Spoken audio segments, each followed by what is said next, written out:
नमस्कार दोस्तों, कैसे हैं आप लोग। स्वागत है आपका मेरे YouTube चैनल स्पीड 200। दोस्तों, अभी मैं इस वक्त खड़ा हूँ वेस्टर्न एक्सप्रेस हाईवे पर और देखिए गाड़ी कितनी तेज चल रही है। दोस्तों, अभी टाइम हो रहा है सुबह के 9:17 और धूप देखिए कितनी तेज लग रही है। दोस्तों, आजकल गर्मियों का मौसम आ चुका है, समझ रहे। और देखिए 9 बजे की धूप भी नहीं इतनी तेज लग रही है मुझे, क्या बताऊँ। ये शर्ट पहना फिर भी मुझे धूप लग रही है। चलिए इससे अच्छा चलिए बाइक पर ही बात करता हूँ, क्योंकि बाइक पर बात करूँगा ना तो कैसा है कि मुझे हवा भी लगेगी और मुझे गर्मी भी नहीं लगेगी। तो ये अच्छा पॉइंट है। देखिए अभी हवा चल रही है, क्योंकि हवा जो है सामने से लग रही है ना तो गर्मी नहीं लग रही है। वही अगर मैं रुका रहता ना, अगर मैं रुक जाऊँ अगर 10-15 मिनट तो मैं पसीने से भीग जाऊंगा। और ये है मेलाताई गोरे उड्डानपुर। वैसे आज जो है शनिवार है तो इतना ट्रैफिक मुझे दिख नहीं रहा है। देखिए ना, पूरा रोड पूरा खाली खाली लग रहा है। और ऐसे मौसम में ना बाइक चलाना ठीक है, लेकिन जब मेन गर्मी जब आएगी ना, यानी कि अप्रैल मई वाली गर्मी, उसमें तो पूछिए मत। उसमें तो 8 बजे की धूप आपको ऐसे लगेगी ना कि आप पूरा नहा लिए है। ऐसा लगेगी कि 12 बजे वाली धूप है।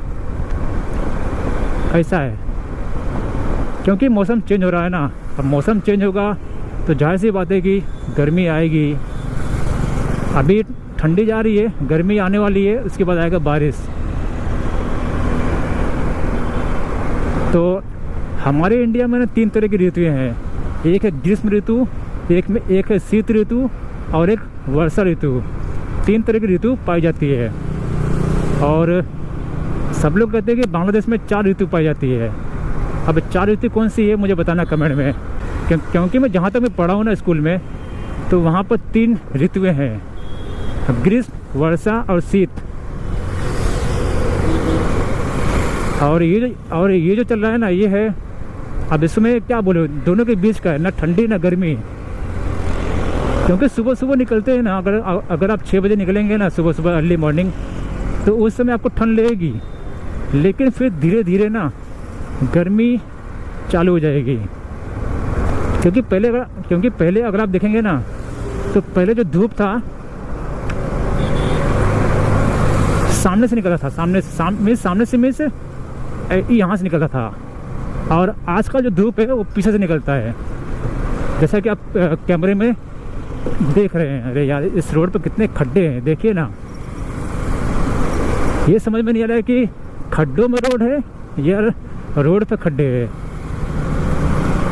क्योंकि रोड तो मुझे बहुत कम दिख रहा है, खड्डे अधिक दिख रहे हैं।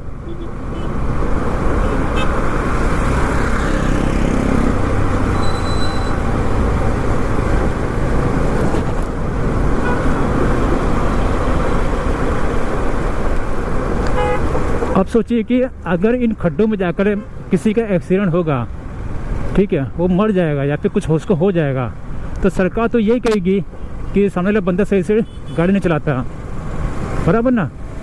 वो तो अपनी गलती मानेगी नहीं। लेकिन हमारा क्या, हम तो इतना टैक्स पे करते हैं, उसके बाद भी हमें इस तरह के रोड देखने को मिलते हैं। तो क्या ये सही है? आपको क्या लगता है?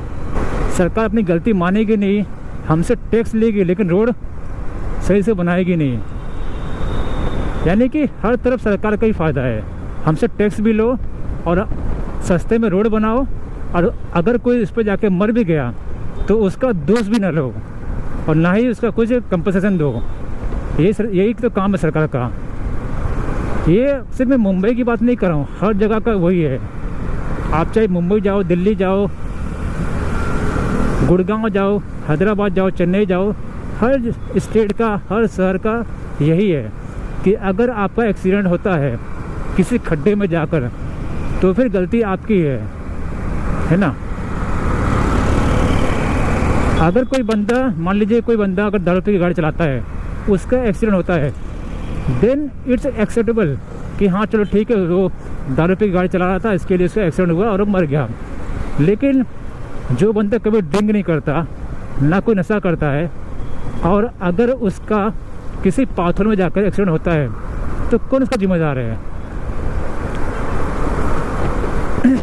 सरकार तो अपने ऊपर लेगी नहीं, ना कुछ बताएगी। और हम कितना भी कहें कि रोड ख़राब था इसलिए हुआ एक्सीडेंट, लेकिन सरकार नहीं मानेगी। वो यही कहेगी अगर शराब पिए हो तो शराब पिया बोलेगी, अगर शराब नहीं पिए हो, अगर नॉर्मल तरीके से गाड़ी चला रहे हो और आपका एक्सीडेंट हुआ है तो सरकार यही कहेगी कि ज़रूर ये स्पीडिंग कर रहा होगा, इसके लिए इसका एक्सीडेंट हुआ, कि है ना। यानी कि चिट भी सरकार की और पट भी सरकार की। पता नहीं सरकार जो रोड बनाते हैं उन पे एक्शन क्यों नहीं लेती। शायद सरकार का भी इनमें कुछ बनता होगा हिस्सा, इसीलिए। क्योंकि सरकार अगर एक्शन लेना तो कहीं भी इस तरह के रोड नहीं बनेंगे जहाँ पर जल्दी से गड्ढे आते होंगे, वो भी 1 साल में। ठीक है, सरकार अगर सही से काम करे ना तो रोड पर गड्ढे नहीं होंगे और रोड जो है चिकने होंगे। अभी अगर आप देखेंगे यूपी में ये जो एक्सप्रेस वे जो बने हुए हैं बड़े बड़े लंबे लंबे जो सीमेंटेड होते हैं, उनमें क्यों नहीं आती में से गड्ढे क्यों नहीं होते? आप बताइए। क्योंकि वहाँ पे करप्शन कम है। कम में से मैं ये नहीं कह रहा कि पूरा नील है, वहाँ पे करप्शन है, बट इतना करप्शन नहीं है कि किसी की जान के साथ कोई खिलवाड़ करे। ठीक है, बात यही पड़ती है।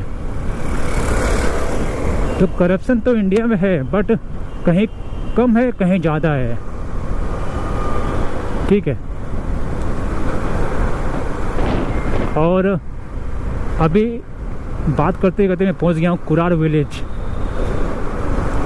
कुरार विलेज बहुत ही पुराना नाम है, पहले ये नहीं था। पर जो विलेज जो है ना, जो ये जो है आप देख रहे हैं ना, ये पूरा विलेज है, कुरार का विलेज।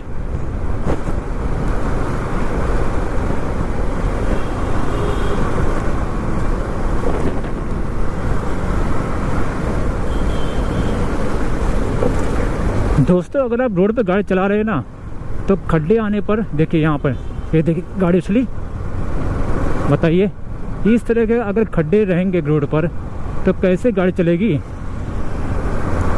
कभी कभी क्या होता है कि ना, अगर आप गाड़ी चला रहे हैं ना, ठीक है, स्पीड में गाड़ी चला रहे हैं, स्पीड में से 60-70 की स्पीड चला रहे हैं और आपको रोड के बारे में पता नहीं है, और सामने से कोई भी खड्डा आ गया, ठीक है, कोई पाथोल आ गया, और अगर आपने मान लीजिए कि सडनली अपने ब्रेक लगा दिया तो मे बी ऐसा हो सकता है कि जो पीछे जो गाड़ी चल रही है ना वो स्पीड में हो, वो आपको देख के चल रही हो, लेकिन जब आपने सडनली ब्रेक लगाया तो उसने ब्रेक नहीं लगाया, तो उससे हुआ ये कि जो पीछे जो आ रहा है वाहन वो आपको ठोक दे, तो इससे भी आपका एक्सीडेंट हो सकता है।